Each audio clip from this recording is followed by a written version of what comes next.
part of the funny thing about emceeing a session and presenting is that I get to use the line that we're getting kind of famous for and Julie used yesterday. Allow myself to introduce myself. So I am next, and I'm going to be covering the Illinois update here. So hopefully everybody can see that.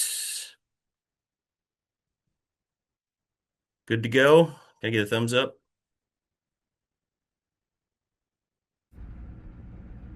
Looks good. Okay, cool. Thank you. Thank you. All right, my name's Scott Schirmer. I'm with the Illinois Department of Agriculture. I'm the state plant regulatory official, so I'm on the National Plant Board. Um, and I've been involved with spotted lanternfly, like Brianna mentioned and Melinda mentioned the strategic plan. I was on that committee and working on some model quarantines and things along those lines. So I've been involved, and this is, I think, my fourth or fifth year hosting this session too. So um, it's always a pleasure for me, and it's fun to be able to present. So moving along, why is it not advancing? There we go. Um, am I on? Huh.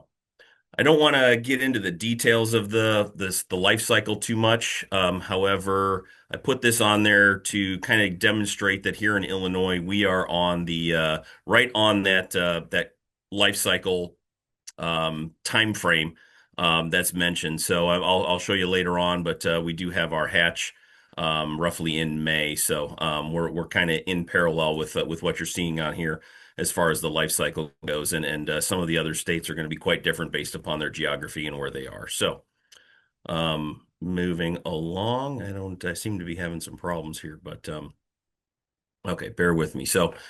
Um, this is kind of going back to the end of 2024. So we first found SLF in 2023, late in the season, of course, and we started to piece some things together.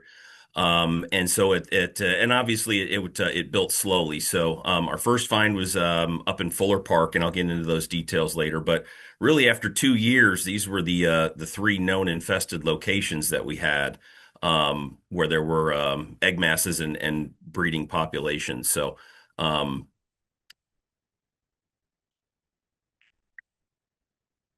So that first site, like I mentioned, Fuller Park, the first report came in on the actual west side of the tracks in an area called Canaryville. It was a single adult found on railroad tracks or sorry, found on a sidewalk on the west side of the railroad tracks. And USDA and some of the state staff went out along with City of Chicago foresters to look around, and they ultimately ended up finding it in that northwest corner of Fuller Park there, right outside like a physical building. So that egg mass right here is actually on that building itself. They seem to really be focusing on that stucco, and here's just some pictures of the additional foliage kind of in and around that immediate area. So lots of grapevine, lots of tree of heaven, um, kind of ideal habitat, what you would expect. My first time out there, again, it looked like almost the perfect environment, perfect storm. Here you can see the grapevine covering the fences, and then right in the back is kind of our mother tree, so to speak, that tree of heaven that we've done a lot of our work with Canada officials as well as on the local side of it as well. But when we got out there, my first visit out there, you can clearly see they were feeling quite frisky, and they were doubling and tripling up, and you could see some of the females laden with the fat and indicating that they were ready to deposit eggs. Hey Scott, sorry to Yep. interrupt. We Yeah. Go have ahead. your window. The PowerPoint is Is not in that it? I was one. presentation I saw mode. everything coming in through the chat, so I apologize. Let me. Does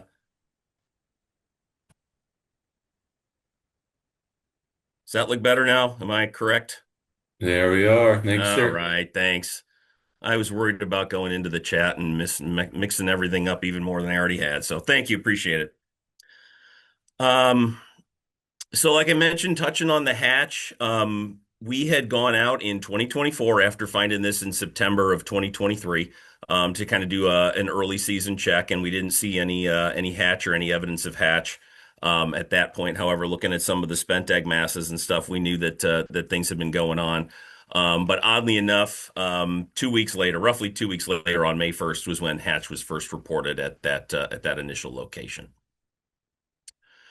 So kind of continuing with this quote unquote current status, this was the second find, second report. And again, most of these reports were laced and surrounded with individual adult reports for a year or so. So it was really a matter of a bunch of reports coming in, trying to figure out, kind of pinpoint where the population may be. And that's probably one of the more difficult things with this bug is that a lot of these single adult reports really kind of lead you on a wild goose chase. So this is actually a pretty difficult area to access for safety purposes as well as just physically. There's a church down here. This whole housing project is low income. It's all gated. There's turnstiles to get in and out. You need gate access. So we had to work with City of Chicago and police to access some fenceways back here to get into this property. And of course, then being adjacent to the rail yard right next to it to the west is something that you'll probably see as a common theme here with this pest. So. Oops, wrong way. So I do get out into the field still. I'm not just stuck in an office all the time. This was earlier last year, 2025, going out to check on that site too. And again, like just this isn't picking on anybody as far as who owns the locomotive in the background, but those were just to show you how close they are. I mean, it was really right there, 25 feet away from these infested trees. And we had it basically on everything you could kind of imagine. Little tree of heavens there. See me in the upper right-hand corner. I think that's a box elder.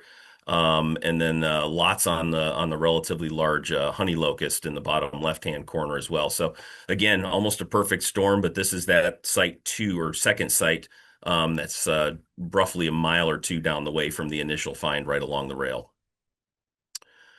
2025 hatch was reported on May 15th. So again, right in that same window of opportunity, I'll say jokingly. It'll be interesting to see what it looks like this year. Again, that's that same building, so we're kind of using that as our control check. And I think this was taken by City of Chicago forestry staff that came out and took a look, just kind of monitoring it locally. My office and me physically, I'm located about an hour away, so it's a little difficult for me to just pop in there and pop out. So we have had some help with City of Chicago forestry as well as the City of Chicago Park District as well, which actually owns and manages this property. So shifting gears a little bit, but not completely. This is just kind of a real quick overview of our reporting frequency. I'll get into some of the details of that shortly hereafter.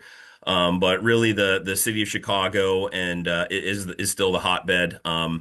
And then we're starting to get on year three now. We're starting to get a little bit more activity radiating out from that within the general area. Still pretty tight, I would say. It's still all within the same county, but it is expanding, and the numbers you'll see are probably indicative of what we have coming here pretty soon. So back in 2023, again, September 16th, I think, is when we actually confirmed it. But we had been getting some reports and things coming in. But this is the general distribution of those reports. And even early on, you can see that one out west in St. Charles. That's 2 counties away. Naperville is in DuPage County, so 1 county away. All the rest of those, that further one down south in Orland Park, that's still Cook County. So the majority of those reports were coming in from Cook County, but we did have some of those single adults show up for one reason or another, pretty removed from where we knew that initial infestation was. 2024, again, pretty slow year. It wasn't anything that we did as far as not trying to do education or outreach and get people to pay attention and report it. We just didn't have a lot going on, and everything was still pretty tight within that general area as well. And then 2025 is when things really started to ramp up and explode. But again, if you look, most of that is happening in toward the lakefront and the known infested area, which I would call it our original infestation area.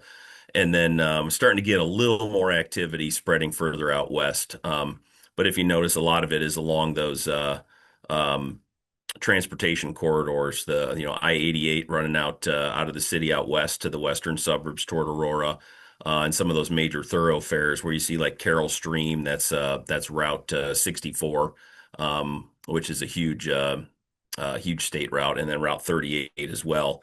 So it does definitely seem to be correlating to transportation corridors if you can tease that information out from this map. Um, Additionally, 2025, this is the statewide report. So those two down in the Champaign area, far south, pretty far removed. One was from 2024, one from 2025. But again, both of those were kind of what we would call like questionable, not even regulatory incidents. They were dead adults that were found in. One was in a piece of outdoor furniture that came from Pennsylvania, so that explained things relatively easily. That equipment, that bench was inspected and deemed free of egg masses or anything, so it was just something that got wrapped up in the packaging and made its way. And then the other one down there was at a FedEx facility, just two dead ones found at a FedEx facility and some packaging as well. Um, this is kind of our most recent map, and the reason I included this one was a little better local resolution. But if you can think back to that first slide I showed with the three locations with the egg masses, these two kind of bronzy targets are our most recent finds at Cook County Forest Preserve District properties with egg masses. So these are the westernmost and most recent locations that we have identified with breeding populations. And Forest Preserve District of Cook County found them, reported them. Actually, it led the charge on the survey.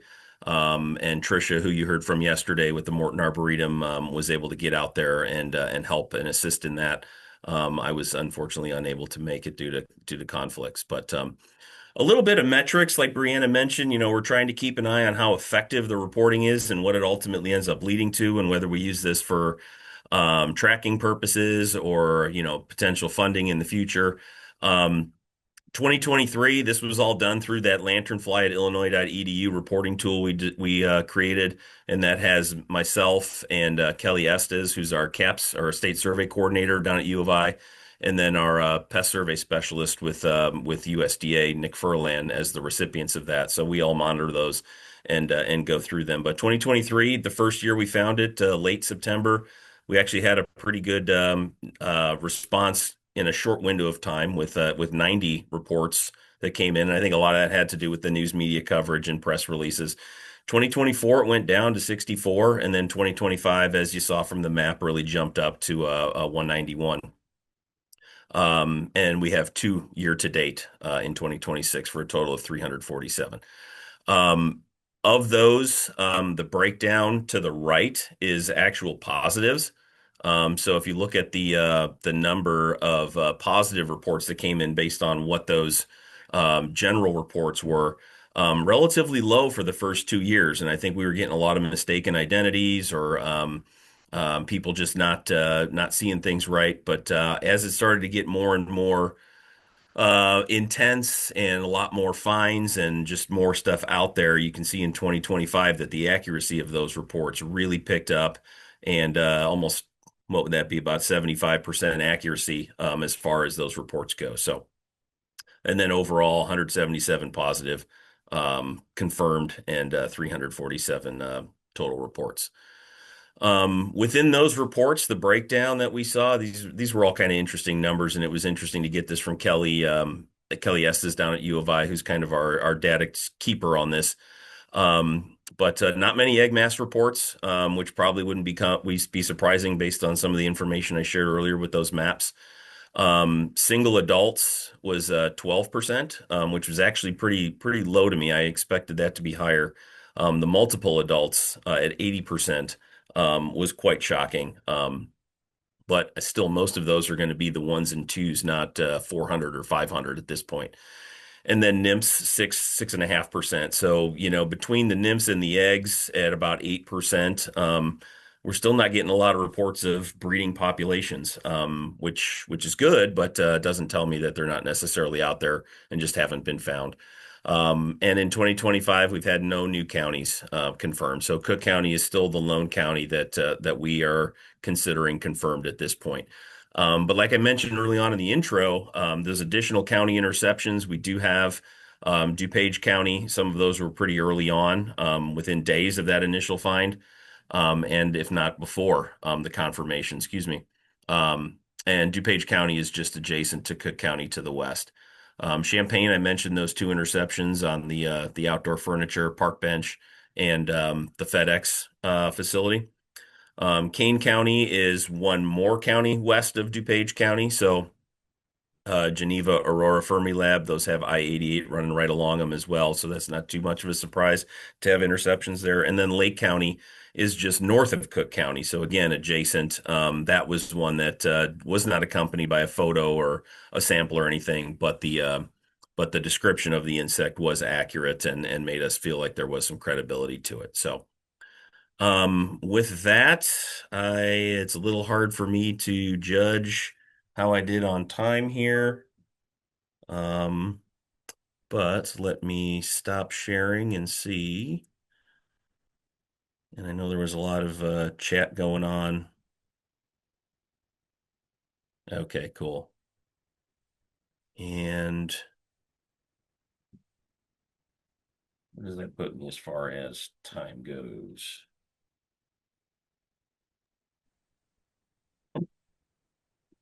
Oh, 1 minute short, so I'm right on. Cool. Let me see if there's anything in here that I can answer quickly. Hey, Scott, there's one in the chat. Okay. Uh, Gary says we would love to see ODA's checklist. Do you have a field checklist? Or I don't know if this is for you.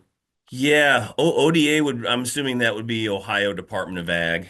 It looks like all of the looks like all of the chat was because of my technical flub there. So, yeah, I will be on. It doesn't look like there's anything for me, but again, I'll be here all day and I'll do my best to try and answer anything that does come up. But for the sake of keeping things moving along, let me move on and introduce Rob Miller from Michigan with MDARD. Rob, you ready to go? Feel free to take it away when you're ready. Okay, thanks a lot. I'm going to share my screen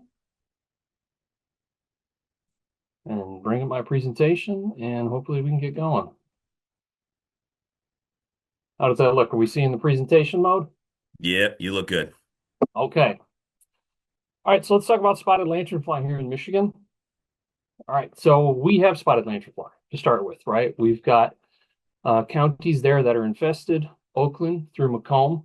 That's all in Southeast Michigan. We're seeing sort of spread up from the Toledo area. Think of it sort of as commuter traffic or sort of localized spread. Folks moving this short distances. That's what we see so far in our reporting that we're getting and how it's sort of creeping out. So in terms of when these counties were declared infested, I've got the years overlaid on top of them there. Oakland County was first. That's north there. And basically that was infested nursery stock that came in from New Jersey. It was really interesting. It was really large caliber nursery stock, like maple trees that were 35 feet tall. And you could only put a few of them on the back of a semi-trailer. It was kind of specialty nursery stock. That's how it got started in Oakland County. And then we started to notice this sort of commuter spread up from Toledo into the other counties here in the state of Michigan. So when we think about where these invasive species are in Michigan and sort of getting a granular picture of what that looks like, I'm going to show you the invasive species watch list viewer, right, which is this tool right here. So this is an interactive map that we have that allows us to show the public, our partners, where all of our verified populations of invasive species here verified populations of invasive species in the state. So we could look at, for example, like beech leaf disease. You can see there, Southeast Michigan, maybe hemlock woolly adelgid creeping north, unfortunately, along Lake Michigan. But let's focus on spotted lanternfly. Each of these orange triangles is a verified report. So that's something that came into our reporting tool.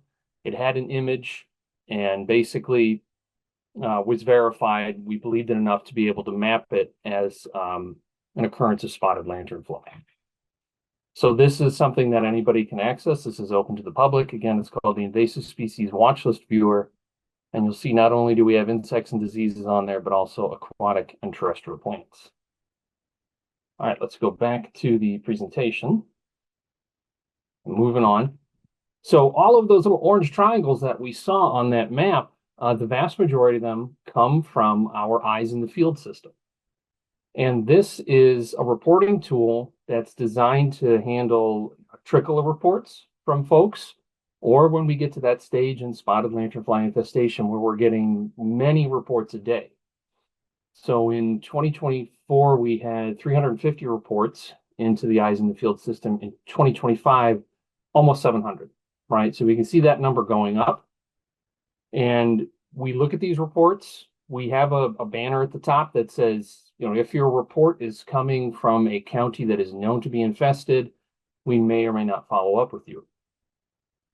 For reports that come from counties that we don't know of any infestation in, our Michigan Department of Agriculture and Rural Development staff will go and conduct a 1,000-foot radius survey of that area where that report was from to see if we can find any evidence of a population. If there's evidence of a population, then that county would be declared infested. So then let's talk about, you know, that was public reporting, information that's coming in from the public.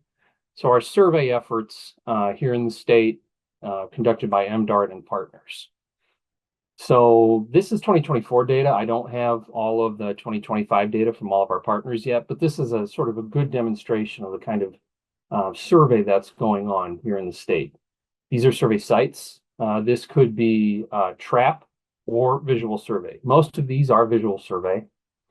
And you can see that we've got Michigan Department of Agriculture, USDA, SSMAs, which I'll talk about in a minute, Michigan State University Extension, and Cherry Bay Orchards. Fun fact, that those, I think there's two of them from Cherry Bay Orchards. Those are from Heather Leach. So folks that have been here long enough know Heather, and she's at Cherry Bay Orchards now here in Michigan, and she's still looking for spotted lanternfly. So I mentioned I would talk about the SSMAs, right? SSMAs are important, and I'll explain what a SSMA is in a minute, because they're doing all of the survey in that southwest portion of the state, right? Now, that particular region is important because we actually have a lot of grape production in that region of the state. And you can see here on the map, you've got various densities. The dark green counties are where there's a fair amount of grape production. Now, of course, we would all expect to see a whole bunch out in California, but there's other spots across the country that have high amounts of grape production as well. And Southwest Michigan would be one of those locations. And as we continue to see spotted lanternfly spreading, especially along rail corridors, which are running through the northern portion of Ohio and Indiana on their way to Chicago, that's an area that will be dealing with spotted lanternfly pretty soon. So our SSMA partners are, well, first of all, SSMA means Cooperative Invasive Species Management Area. These are organizations that are partially funded through the state, and they are generally associated with conservation districts, right? But we're working with 3 different SSMAs in Southwest Michigan to conduct a survey for spotted lanternfly. That's been going on since 2022 because we want to know about spotted lanternfly if it shows up in that grape producing region, because as we know, spotted lanternfly is a challenge for grape producers. So these are the 3 SSMAs here that are doing that survey. Southwest by Southwest Corner SSMA, BCK SSMA, and Southern Michigan Invasive Species Team. So they put up around 50 traps a season. They're monitored bi-weekly. And so far, we don't have any detections of spotted lanternfly. So let's talk about port survey now. When we talk about spotted lanternfly, we have a lot of folks talking about, rail yards and rail lines and rail networks as a means for spread. But we need to think about shipping traffic too, especially on the Great Lakes. Like if you think of where spotted lanternfly is and where a lot of our port facilities are, there's a real potential for spotted lanternfly to spread that way as well. I mean, that's the same sort of heavy equipment, large machinery, rusty metal that spotted lanternfly loves to lay eggs on. What we're looking at here is a map of tonnage that's moving through the Great Lakes and the St. Lawrence Seaway. And you can see there's a lot of locations in Ohio and Pennsylvania and New York and also in Michigan. And that's an opportunity for spotted lanternfly to move around. And we had to deal with one of those such instances this past season. So in September of 25, we received a report of multiple spotted lanternfly on a ship outside of Alpena, Michigan. That's Lower Peninsula, sort of northern portion of the Lower Peninsula. And the crew reported first seeing spotted lanternfly at a cement terminal in Detroit. And so they went from Detroit up to Alpena, which is quite a bit north, with spotted lanternfly potentially on the ship. And so we figured, okay, we've got to respond here. We've got to deal with this. So one of the first things we did was we reached out to CBP, let them know what had been reported to us, supplied them with some information about spotted lanternfly, what to look for, outreach information that could be passed along when they come into contacts with these shippers.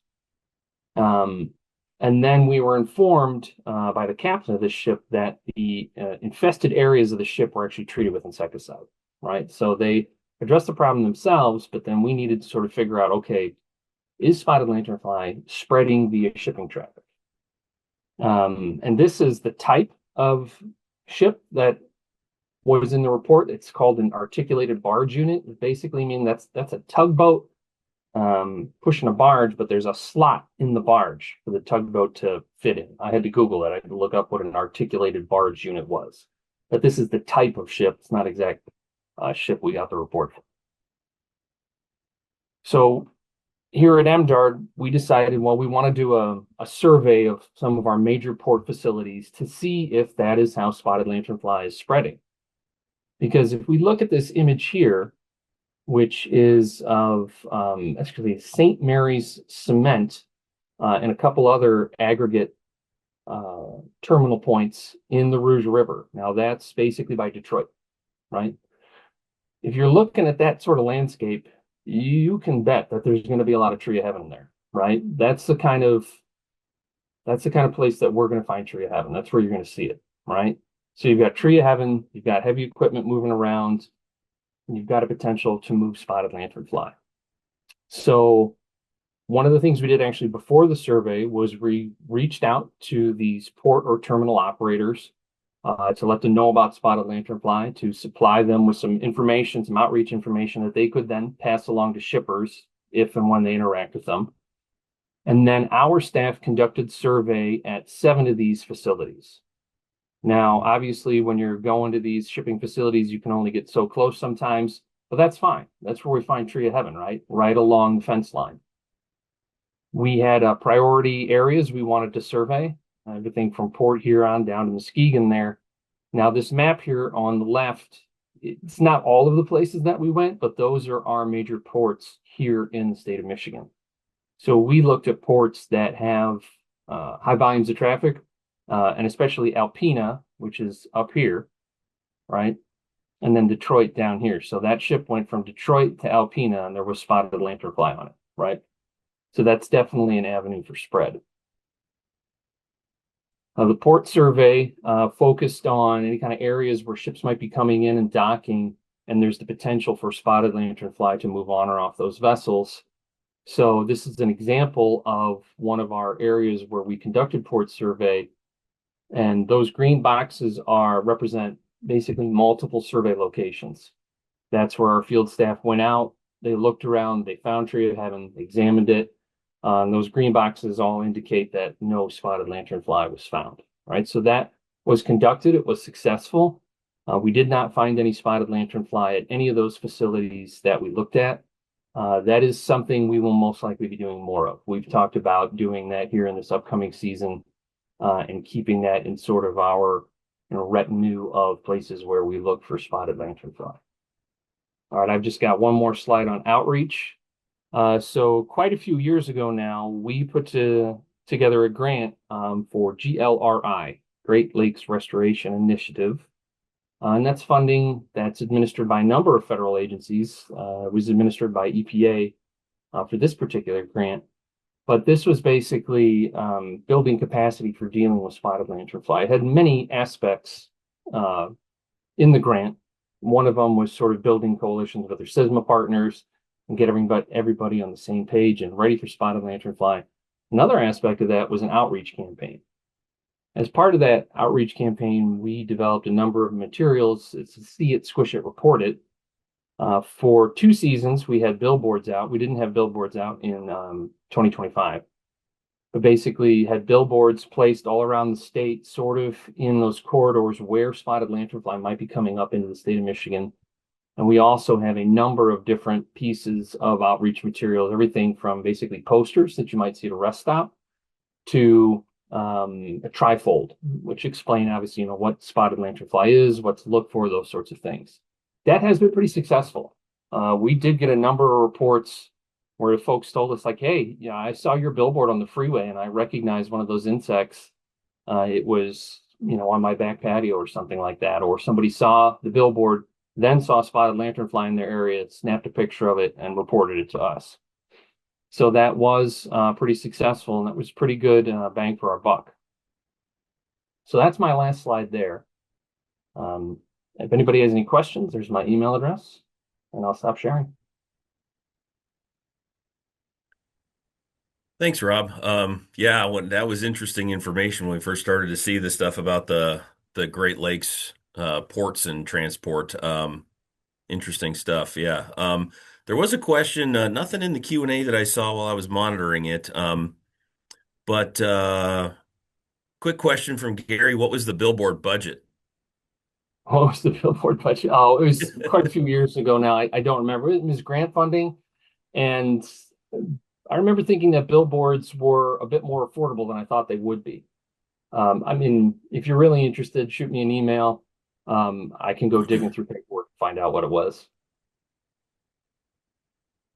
Um, Matt's asking how Michigan and Illinois follow up on records that pop up in open access data portals like iNaturalist.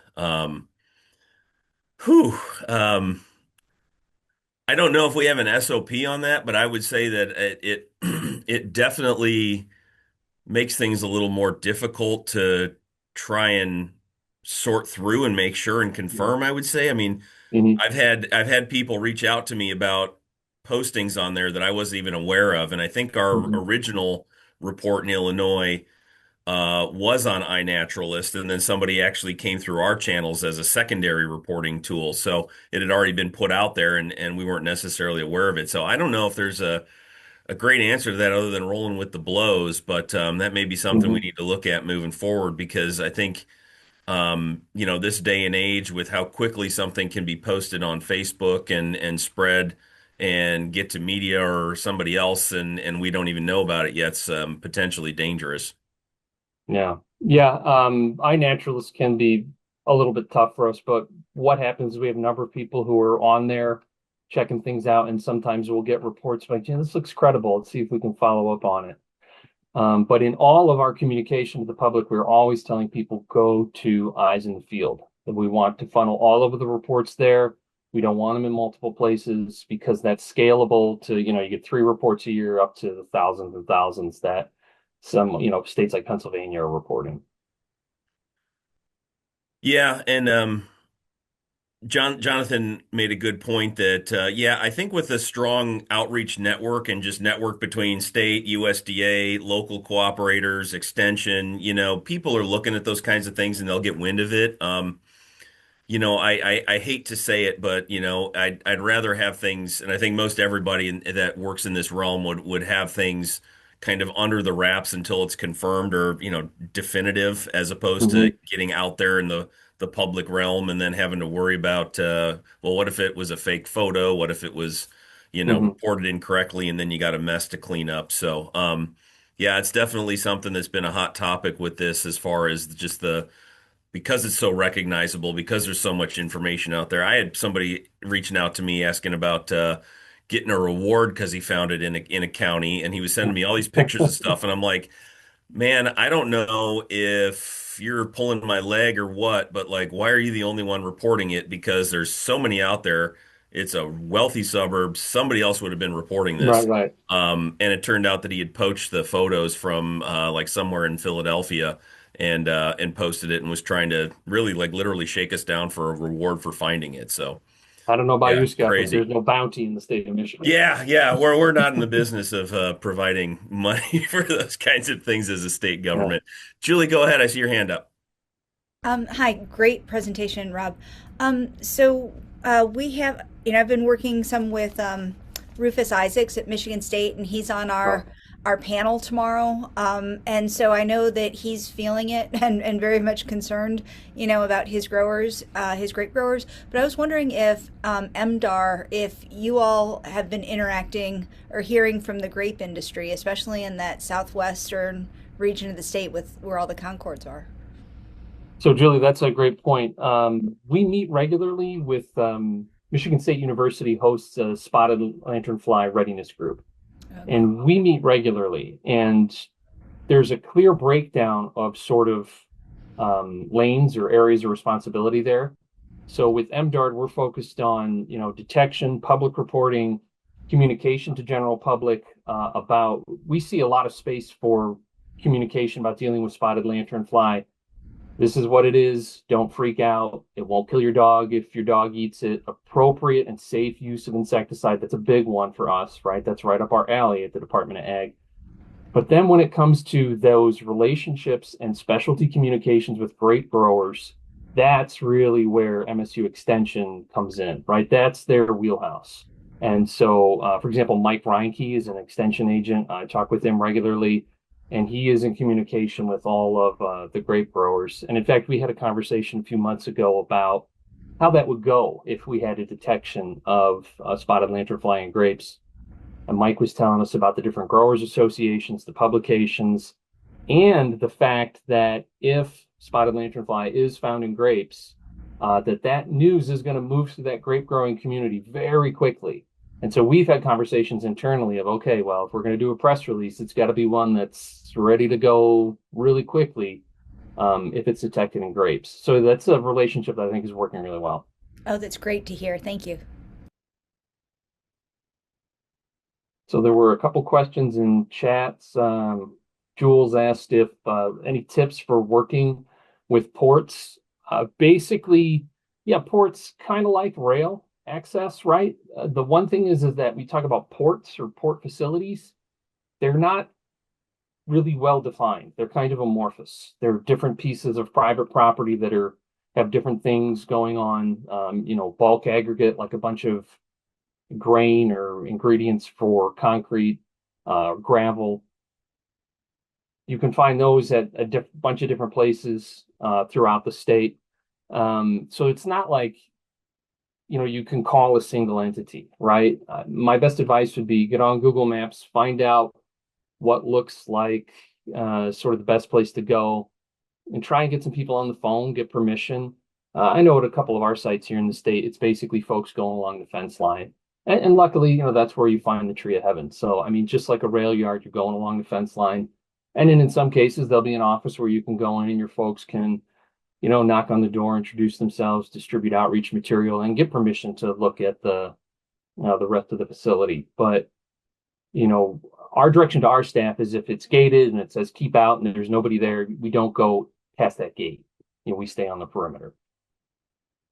And then there's another question if we conduct any treatments. No, here in the state of Michigan, we're not doing any treatments at this time. Any other questions, Scott? Um, You just got one. no, I just got one that came in, but I was going to cut everybody off to go to lunch. But real quickly,